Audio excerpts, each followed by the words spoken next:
বাজান, তুই বাড়িতে আইছো? কিন্তু কি হয়েছে তোর? এনে দাঁড়ায় রইছিস কেন? আর তোর ফোন কি হয়েছে? তোর এতবার ফোন দিলাম, ফোন ধরস না কেন? তোর এই মাটার তো তোর লেগে চিন্তা হয়। বাজান, তুই কাঁদতাছিস কেন? কি হয়েছে? কান্দি কি সুখে মা, কান্তাছি দুঃখে। কেন যে তোমার মতো এই ফকিন্নির ঘরে জন্ম নিছি? এই ফকিন্নির ঘরে জন্ম না নিলে আমি আমার স্বপ্নগুলা পূরণ করতে পারতাম। এইভাবে আমার স্বপ্নগুলা ভাঙ্গা চুরমার হয়ে যাইতো না মা। এইসব তুই কি কইতাছিস বাজান? হইতে পারে আমি ফকিন্নি, কিন্তু তোরে তো আমি কোনো কিছুর অভাব কোনোদিন বুঝতে দেই নাই। একটা বড় লোকের পোলারে যেমন করে মানুষ করে, আমি তোরে তেমন করে মানুষ করার চেষ্টা করছি। তোর অনেক দিনের শখ আছিল ঢাকা শহরের নাম করা বিশ্ববিদ্যালয়ে পড়বি। তোরে তোরে আমি তোর বাপের যে শেষ স্মৃতিটা ছিল, আমার হাতে সোনার বালাটা তোরে আমি বেচে টাকা পাঠাইছি। এরপরে আমার যে নাক ফুলটা ছিল, তোর বলে বালা একটা ঘড়ি নাই, এই নাক ফুলটা বেচে আমি তোর একটা ঘড়ি কিনা দিছি।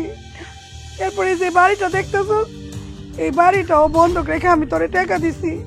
তারপরেও তুই কইতেছিস যে তুই ফকিন্নির ঘরে জন্ম হয়ে তোর ঘৃণা লাগে। এই পড়াশোনা করে কি লাভ হইছে? কোনো তো লাভ হয় নাই। এই যে সেদিন জোর কইরা মেডিকেলে ভর্তির জন্য আমার ইন্টারভিউ পরীক্ষা দেওয়াইলা, কিন্তু পরীক্ষা দিয়ে কি লাভ হয় মা? পরীক্ষায় পাশ করলে কি মেডিকেলে ভর্তি হওয়া যায়? মেডিকেলে ভর্তি হইতে গেলে টাকা লাগে, টাকা। আর সেই টাকা আমার কে দিব? সেই টাকা যদি আমার কেউ না দেয়, আমি কোনোদিনই মেডিকেলে ভর্তি হইতে পারবো না। আর আমার সব বন্ধুরা মেডিকেলে ভর্তির জন্য টাকা জমা দিয়ে দিচ্ছে। কালকে টাকা জমা দেওয়ার লাস্ট ডেট। আমি যদি টাকা জমা না দিতে পারি, আমার ক্যারিয়ার এইখানেই শেষ। তখন তো সেই তোমার মতো মানুষের বাড়িতে আমারও কাজ করতে হইব। তাইলে কেন তুমি ছোটবেলার থেকে আমার লেখাপড়া করাইলা? ছোটবেলায় আমার মানুষের কাছে কামে দিয়ে দিতা। তুই এসব কি কইতাছিস বাজান? আমি তো শুনছি ভালো ইন্টারভিউ দিলে আর ভালো পরীক্ষা দিলে কোনো টাকা পয়সা লাগে না। হ, যে লোক আমারে ভর্তি করে ওই লোক কি আমার নানা হয় যে টাকা ছাড়া আমারে ভর্তি নিব? এখনকার যুগে টাকা দিয়ে মেডিকেলে ভর্তি হওয়া যায় না, আর তুমি কইতেছো টাকা ছাড়া আমার ভর্তি হইতে? তো বাজান, মেডিকেলে ভর্তি হলে কয় টাকা লাগে? কয় টাকা লাগবে? তোমারে কয়ে কি লাভ? তোমারে কয়ে কি লাভ হইব? তুমি কই টাকা দিতে পারবা? ওই টাকা তো তুমি আমারে কখনো দিতে পারবা না। তাই তোমার লগে আমার এইসব কথা খরচ করে কোনো লাভ নাই। তুমি যাও, আমারে বিরক্ত করো না। কোনা বাজান, এই আমি কিছু করতে পারি কিনা? কম হইলো 5 লাখ টাকা লাগবো। তুমি কি পারবা 5 লাখ টাকা জোগাড় করে দিতে? সেটা তো পারবা না। তাইলে শুধু শুধু কেন আমারে বিরক্ত করতেছ? আমারে বিরক্ত করো না তো। কেন যে তোমার মতো ফকিন্নির ঘরে জন্ম নিলাম? তোমার মতো ফকিন্নির ঘরে জন্ম না নিলে আমার সব স্বপ্ন পূরণ হইতো। আমার মন মেজাজ খুব খারাপ মা, তুমি এখান থেকে যাও, আমার কোনো কিছু ভাল লাগতেছে না। থাক, তোমার যাইতে হবে না, আমি যাই। না না, আমি বাইসা থাকতে আমার বাজানের স্বপ্ন আমি নষ্ট হইতে দিব না।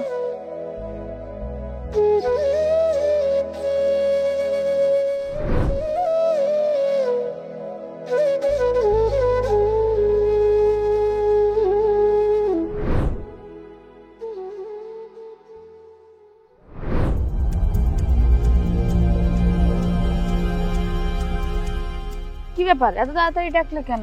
কাজ শেষ করে পরেও তো আসতে পারতাম। হ্যাঁ পারতে, তোমাকে ডাকছি কি জন্য শোনো। আমার না একটু গ্রামে যাওয়া দরকার। আমার ভেতরটা কেমন যেন খালি খালি লাগছে, বারবার মার কথা মনে পড়ছে। তাছাড়া আমার বন্ধু অনেকবার কল দিয়েছিল, কিন্তু আমি ব্যস্ততার কারণে ওর ফোনটা রিসিভ করতে পারিনি। কিন্তু আমি মাকে ফোন করেই যাচ্ছি, মার ফোন বন্ধ। আমার কেমন যেন মনে হচ্ছে কোনো কিছু হয়ে গেছে। আমি একটু গ্রামে যাব। কি বলতেছো তুমি? তুমি গ্রামে যাবে? তোমার না নতুন একটা হসপিটালে জয়েন করার কথা, আর তুমি এই মুহূর্তে বলতেছো গ্রামে যাবে? আচ্ছা ঠিক আছে, যাবে যেহেতু কয়দিন পরে যাও, আমিও তোমার সাথে যাই। না না, আমি কালই গ্রামে যাব। আর তাছাড়া তো তোমার কথাও মাকে বলা হয়নি। আমি ভেবেছি এবার গ্রাম থেকে মাকে এনে ঢাকায় একটা সুন্দর ফ্ল্যাট নেব, তারপর তোমাকে বিয়ে করে একেবারে নতুন হাসপাতালে জয়েন করব। আচ্ছা ঠিক আছে, তাহলে তুমি সাবধানে যাও, আর কি হয় না হয় সেটা আমাকে জানিও কিন্তু। আচ্ছা ঠিক আছে।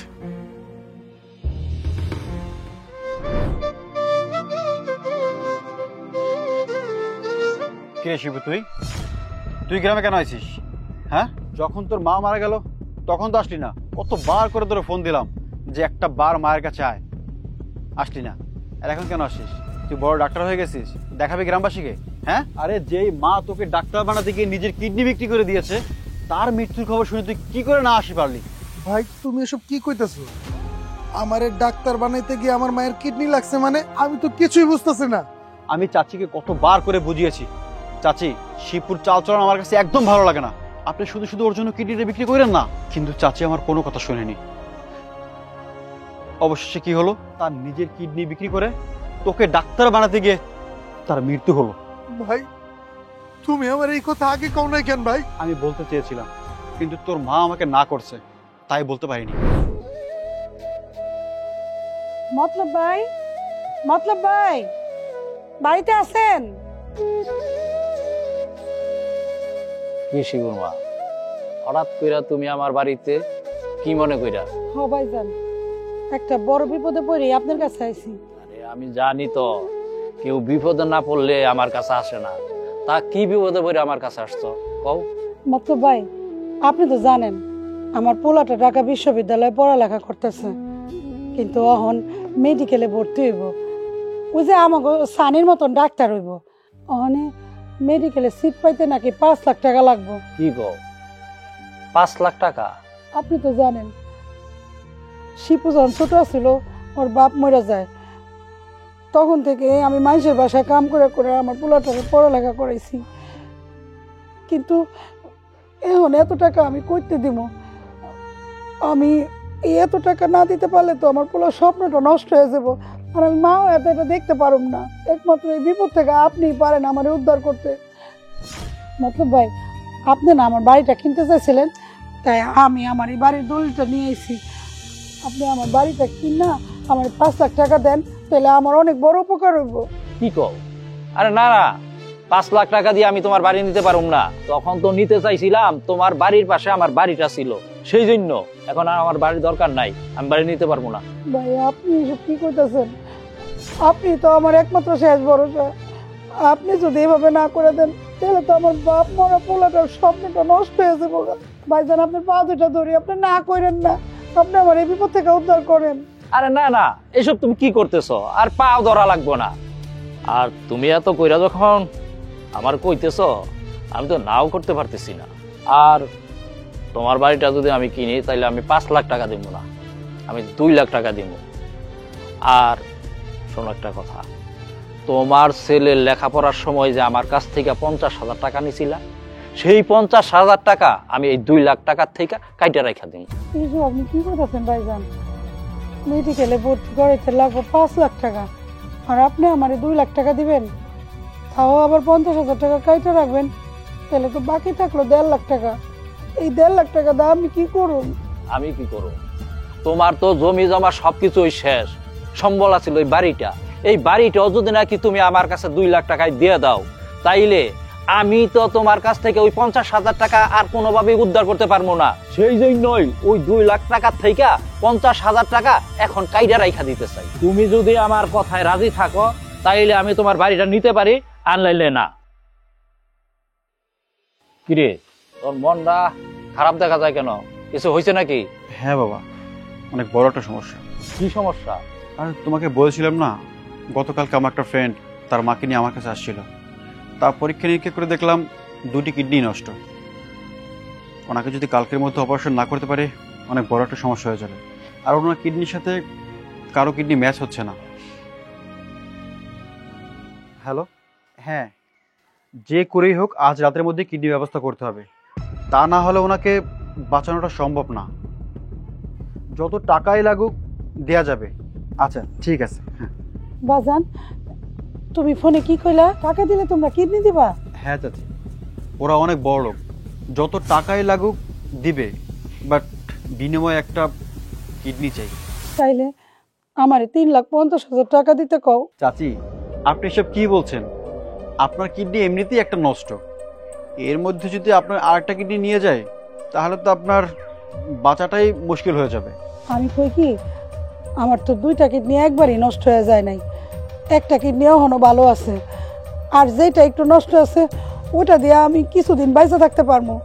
বাজান, তুমি আমার একটা কিডনি নিয়ে আমার যদি এই টাকার ব্যবস্থা করে দাও না, আমার অনেক বড় উপকার হইব। আরে না না, আমি এটা পারবো না। একজন ডাক্তারের কাজ হচ্ছে মানুষের জীবন বাঁচানো, তাকে মেরে ফেলা নয়।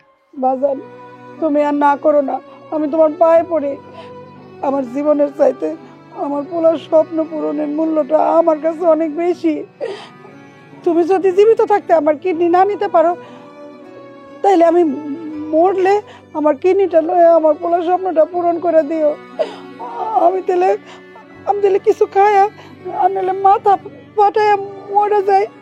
আচ্ছা আচ্ছা চাচি, রিল্যাক্স, আমি আপনার কিডনি নিব।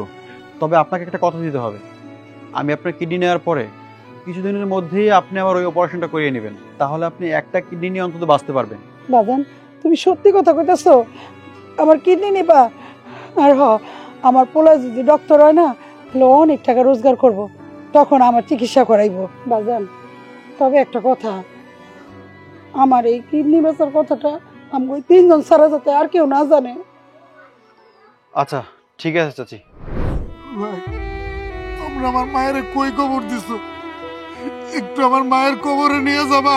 আমি শেষবারের মতো মায়ের কাছে একবার ক্ষমা চাবো ভাই। ভাই, আমার একটু মায়ের কাছে নিয়ে চলো না ভাই। মা, আমি বড় ভুল করে ফেলাইছি মা। মা, আমি কয়লার পিছনে ছুটতে গিয়া হীরা হারায় ফেলাইছি। মা, তুমি তো আমারে কইতা তুমি যেদিন না থাকবো সেদিন তোমার মনও বুঝবো পৃথিবীতে যে মা তোমার মতো আপন কেউ নাই। আজকে আমি বুঝতেছি মা, আমি একদম এতিম হয়ে গেছি। আমার তো কেউ নাই মা। মা, আমার কেউ নাই। কেউ এখন আমার খাবার নিয়ে পাগলামি করে না মা। অসুস্থ হইলে কেউ সারা রাত বসে আমার সেবা করে না। এখন আর বিপদে পড়লে কেউ কয় না, বাজান তুই ভয় পাস না, আমি তোর পাশে আছি। মা, আমি অনেক বড় ভুল করে ফেলাইছি। আমি তোমার কত অবহেলা করছি মা। মা, তুমি আমার কাছে ফিরে আসো মা। মা, তুমি আমার মাফ করে। শিপোর্ট, কান্না করিস না। এখন কান্না করে কি হবে বল? যা হারানোর তো হারিয়ে ফেলছিস। মায়ের জন্য দোয়া কর, মা যেন কবরের মধ্যে ভালো থাকে। ওঠ ওঠ। এই জন্যই তো মুরব্বীরা বলে মা থাকতে মায়ের মর্ম বুঝতে হয়। চল চল, বাড়িতে চল, নামাজ পড়ে আল্লাহর কাছে মায়ের জন্য দোয়া করবি। ওঠ। আমি বাড়ি যাবো না, আমার মা এই জায়গায়। আমি বাড়ি যাবো কেন? আমি বাড়ি কার কাছে যাবো? আমি বাড়ি যাবো না। আমি আমার মায়ের লোকে থাকবো। আমার মারে আমি একবার দেখবো। আমার মারে আমি একবার দেখবো। আমি বাড়ি যাবো না। পাগলামি করিস না ভাই।